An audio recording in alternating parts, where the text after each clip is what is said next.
Welcome to the Block and Tackle Show, hosted by Carl Block. Carl is a partner in the law firm of Loeb & Loeb here in Los Angeles, California. He will be tackling some of the biggest issues in business today. Listen, learn, and enjoy as he leaves no stone unturned during deep conversations with some of today's most amazing business leaders. Welcome to the show. Carl Block is both a corporate lawyer and a corporate restructuring partner in the Los Angeles office of Loeb & Loeb LLP. Nothing in the podcast should be construed as legal advice. To the extent legal issues are discussed, please consult an attorney if you have any questions or need advice relating to the matters discussed. This podcast may constitute attorney advertising in certain jurisdictions. The views expressed in the podcast are not necessarily the views of Loeb & Loeb or Carl Block. Carl and each guest reserves the right to change any opinions that may be expressed on the show and disagree with what others say, even if such disagreement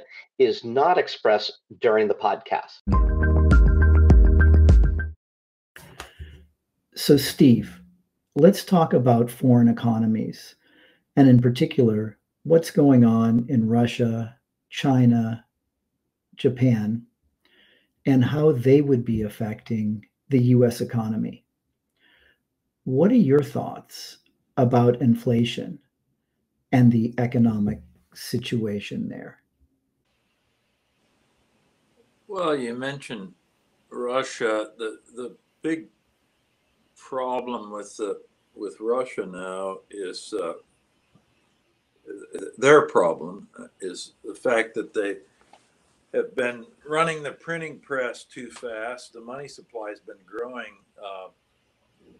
roughly at about 25% per annum for a while, and as a result, the ruble is weakened, and the inflation rate, by my measure, I measure it every day in Russia, it's up to about 60%, which is way higher than the official rate, but my measurements are accurate. So they do have an inflation problem, and I think the rest of it is pretty well known. They've had a barrage of sanctions imposed on them, but actually the economic growth in Russia, at least according to the IMF, is going to be more rapid than it is in most of the European countries. So the sanctions being placed on Russia have done more damage in the West than they have in Russia.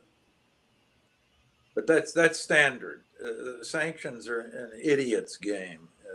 They always have enormous unintended consequences, and in this case, the blowback on Europe. I mean, they're destroying Europe. The sanctions on Russia are actually destroying Europe. And obviously, there's quite a number of people that agree with you on that.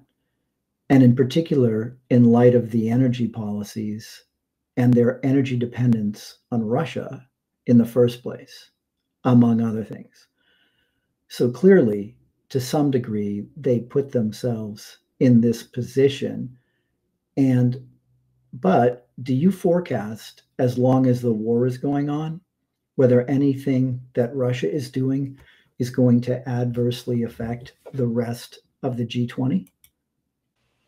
Well, it adversely affects in the sense that you have, not talking about the G20, but the new BRICS alliance and alignment. You end up making a lot of enemies. The U.S. is in a pretty hot war actually with Russia, much hotter than most people think, and that has allowed Russia to become joined at the hip to a certain extent with China and the BRICS alliance, and as a result, we've created a lot of enemies. The U.S. has made a lot of enemies. That's one aspect of the thing. The other aspect is it looks like the Russians have been able to align themselves with the Saudis and put a bit of a squeeze on the energy supply, the supply of crude oil, and crude prices are up now, which you know, being up is worse than being down as far as the U.S. is concerned, and Europe in particular, since they're not consumers. Not the U.S. is not exporting in aggregate anyway, crude. Let me present another side of this, because I completely hear where you're coming from on the free trade, and that if you're just sanctioning the whole world, you have trade disruptions, which does cause shortages and inflation and has an economic effect on the poor or the working poor, without question. The other side of this, which I don't hear a lot of people talking about, and if you want to give me your thoughts, I'd appreciate it. So if you do have a bad actor in the world, and it's material to how people in multiple countries potentially live their lives or can support themselves, and they act to disrupt things that are critical. So, for example, I don't know if this number is accurate, but if it's true that there are 400 million people who have Ukrainian grain, who buy Ukrainian grain, and that grain were to be taken over by Russia. And I mind you, I'm not weighing in favor of Ukraine or against Russia or vice versa. I'm merely pointing out to that sometimes bad actors can do things to change the economy and can affect lots of people, lots of poor, lots of working poor. Maybe sanctions aren't great, but how do you deter these actors from doing all that? Is it through foreign policy? You got the thing all wrong. The sanctions are what stopped the grain coming out of Russia and the fertilizer coming out of Russia and Belarus and Ukraine. If you had free trade, the grain would flow. Sure. It's the U.S. and Western sanctions that have blocked the thing. No, I completely understand that. All I'm saying is that, for example, OPEC can regulate the price of oil and affect how much oil people can buy. They can have an effect on the gross, domestic product of lots of countries. Let me make a remark about how sanctions play into this. And the West, and particularly led by the United States, has put sanctions on lots of people and weaponized the dollar. Let me talk about something called the Afghan effect. This was labeled by my good friend and mentor, Nobel laureate Robert Mundell. And the Afghan effect is this. The Soviets invaded Afghanistan in 1979. And with that, Brzezinski was the national security advisor for President Carter at the time. And they used the sanctions weapon. They put an embargo on U.S. sales of grain to the Soviet Union. And as a result, what did the Soviets do? The Soviets went to Argentina immediately. They got a very good deal on grain. They got all the grain they wanted. The U.S. farmers, of course, were left sitting with inventories of unsold grain. And this had political implications because, and the point is, these sanctions always have, if you move away from free trade and you start getting into protectionism and sanctions, you always have unintended consequences. And the political consequences here were interesting because there was a huge boom in Argentina. And who was in power in Argentina? The junta. America's enemies benefited enormously from the embargo on sales of grain from the U.S. to the Soviet Union. Politically, of course, Carter didn't win his second term. I think a lot of it was because he had no farmer in the United States was very happy with this blockage and ban on sales of U.S. grain to the Soviet Union.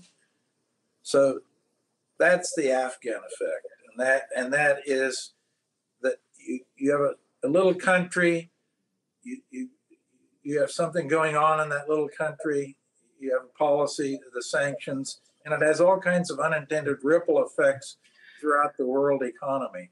I think once you start interfering with trade, you have all kinds of ripples turning up. And I think I think the examples you give are great examples. And I think that the unintended effect of this, it's the Afghan effect makes sense. What's going on with BRICS makes sense. It's really a question of, and I think it gets back to something that I said and you said, diplomacy and using other ways to prevent the interruptions to the supply chain of people, or to prevent aggressive situations that can redound in a very negative way to the world economy, are better than just sanctions. Yeah, the big problem, you used the word bad actor. Well, if you start sanctioning bad actors or people around bad actors, you get what's called a rally around the flag effect.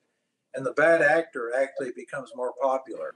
The U.S. budget is being dramatically affected by all of this, because we will end up this year with Bidenomics, I think, with a fiscal deficit that could run up maybe as high as 8 or 9% of GDP, a huge explosion. And that's because of really three things. One of them is related to Russia, and that is the war in Ukraine is we're talking about, a billion here, a billion there. And as Everett Dirksen once said, a billion here, a billion there, pretty soon it adds up to real money. So that's coming in to explode the deficit. The other thing that's exploding the deficit is the fact that we have run up a lot of debt in the past few years. Now the debt to GDP ratio in the United States is around 100%, highest that we've had, excluding wartime. Of course, we're in a war, but never mind. At any rate, that high ratio means that to finance the debt and refinance the debt, it costs a lot, particularly when interest rates go up, and interest rates have gone up.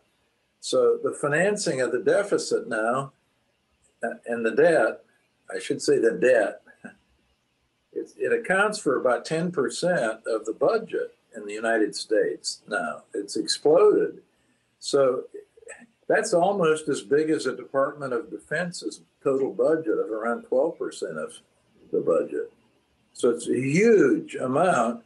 Taxpayers are being required to pay for nothing. You don't get anything from paying interest. You get zero for it. But the cost of this is just enormous. And then the third factor adding to this deficit, and in addition to the increased interest costs and the war in Ukraine, is the reckless spending, really, that the Biden administration and the Congress have gone along with. I mean, they're both in bed with each other, spending a lot of money, and a lot of it is accounted for by these green subsidies. It's kind of what I call green madness going on. I understand. So at any rate, that's kind of segues the Russia thing gets into the budget. It gets into the geopolitical balances and alliances. It gets into the oil price. All very negative for the United States, and even more negative for Europe. What about China's slowdown? What effect do you think that will have on our economy?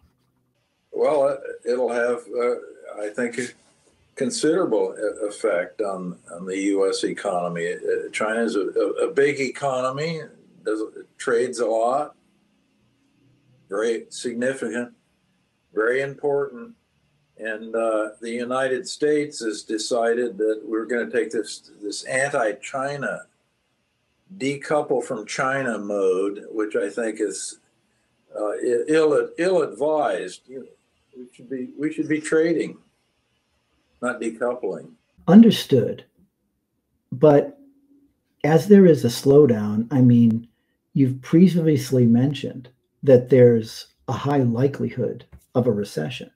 That's in the United States.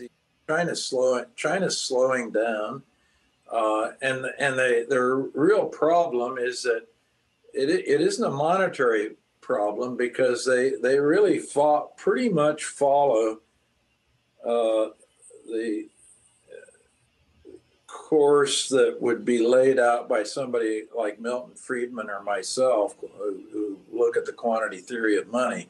They keep the growth in the money supply pretty well in the right zone, in the what my golden growth rate, a growth rate of the money supply consistent with hitting their inflation target.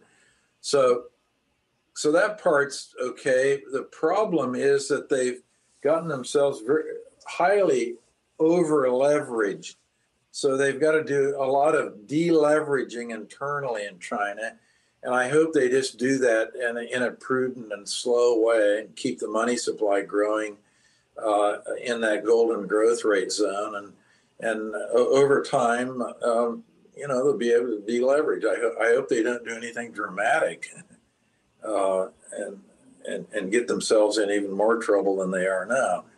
Slow as you go, deleverage, but take it easy, relax. Have they ever been in a situation like this where basically they've had to do it to this degree? Well, not exactly.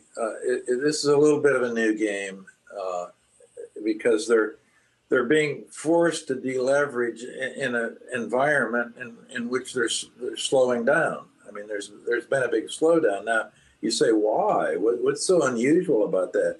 The key is the lockdowns. The lockdowns were a tremendous mistake in China. And as we know from the study that Jonas Herbe, Lars Joning, and I did, that was published by the Institute for Economic Affairs in London in June on lockdowns. Lockdowns have a tiny effect on mortality. They're very ineffective. The cost side is enormous, as China is finding out, because they gave us a master class in lockdowns, and this is just I can't say destroyed their economy, but it's certainly destroyed confidence, and confidence is very important. I mean, go back to John Maynard Keynes. Keynes in the Cambridge School taught us a lot of things about the state of confidence. And in fact, as Keynes said, he pays the most anxious and careful attention to the state of confidence when he's looking at markets and economies, and so do I.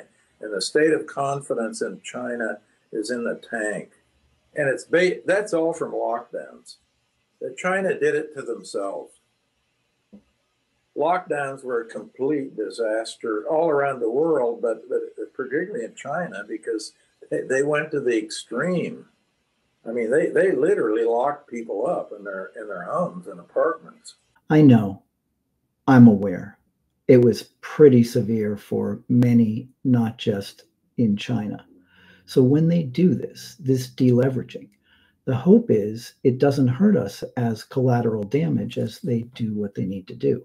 Well, I think with regard to China, the U.S.'s policy and position vis-a-vis China is doing more damage to us than China is doing to us. So the U.S. diplomatic position is one that's damaging the U.S.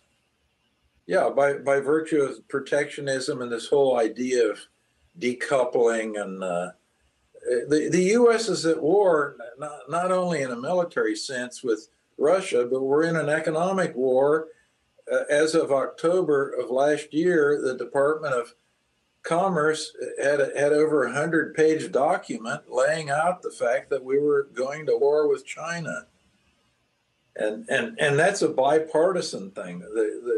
the Republicans are just as rabid about it as the Democrats. So it's a very, I think, ill-founded, stupid policy. Obviously, you said it's sanctions in a way, but it's fundamentally a protectionist, interventionist kind of mentality that will, by the way, lower the potential growth rate in the United States. It not only will have a cyclical effect, but it will lower the potential growth rate long term in the United States. And that growth rate's only it's gone down to a little over 2%. It's about 2.2, 2.3, depending on who's giving you the potential. It should be over 3% in the United States.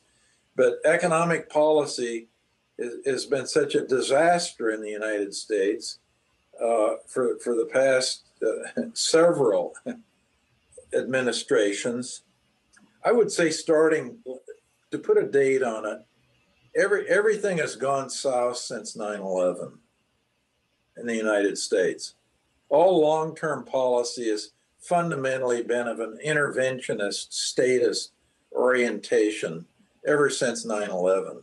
It doesn't matter who's in office. They're all bad. Speaking of Asia, Steve, what lessons do you think we can learn from what's going on in Japan? Well, I think the big lesson from Japan, if you look at the last 30 years, is one in which the money supply is grown at a very, very slow rate, much slower than the golden growth rate for the money supply, a rate that would be consistent with hitting Japan's inflation target.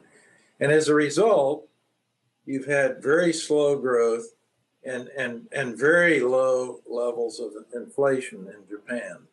And the thing that's interesting is that the interest rates in Japan have been low. They've been actually manipulated. In recent years, they call it yield curve control. They've been managing the rate of interest along the yield curve.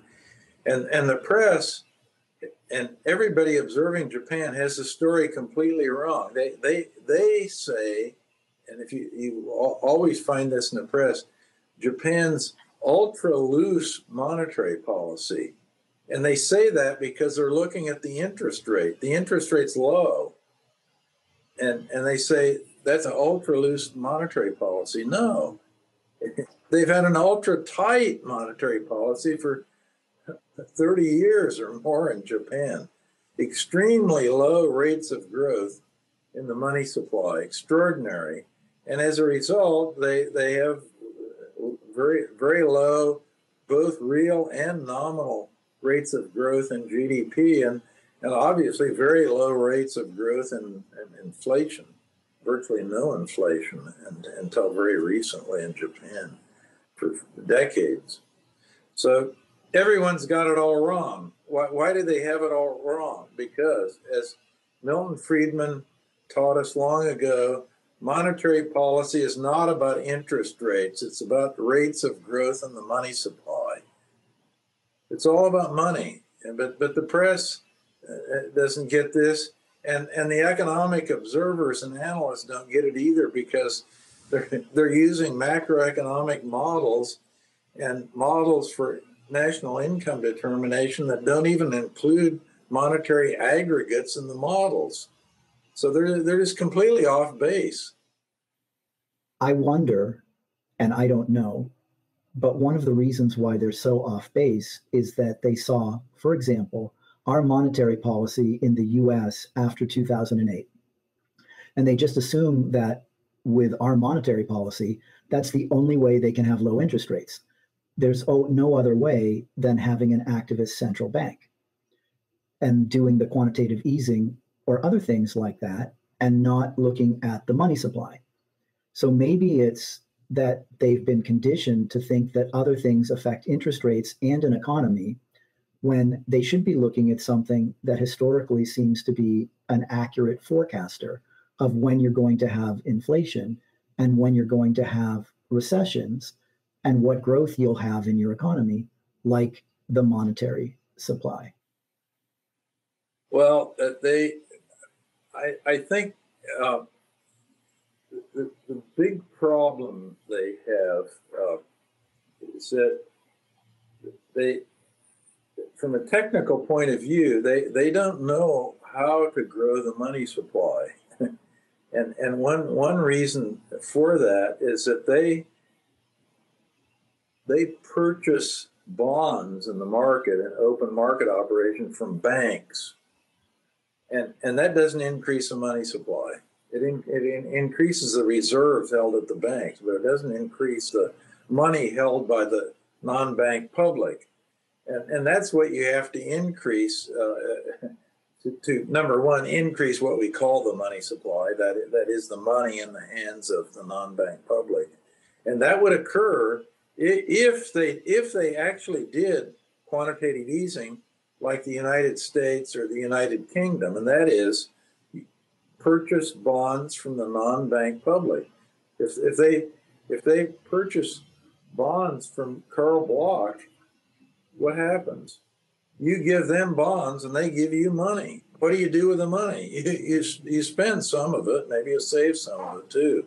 But the money supply is increased if they purchase the bonds from Bloch.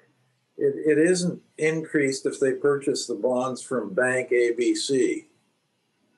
That's what they've been doing in Japan. They've never figured this out. They just engaging in discretionary monetary policy in the wrong way. I think they literally don't know what they're doing. The European Central Bank, by the way, makes the same mistake. The Bank of England doesn't. When it quantitative eases, it quantitative eases. So does the Fed. Because they buy the bonds from the non-bank public, which puts money in the hands of the non-bank public and increases the money supply. If you look at the money supply numbers, the money supply has increased. Why? It's because the non-bank public has more money. And what do they do with more money? Well, they spend part of it. Well, I wonder when they'll turn it around and they'll figure it out. Well, it's been going on for 30 years. I'm a little bit skeptical that they really know what they're doing, quite frankly. Understood. We could probably do a whole separate podcast on foreign policy and economic policy over 2 decades. Thanks for tuning in. If you want more info on the show, please visit blockandtackleshow.com. And you can also email me at carl@blockandtackleshow.com. Thanks for tuning in.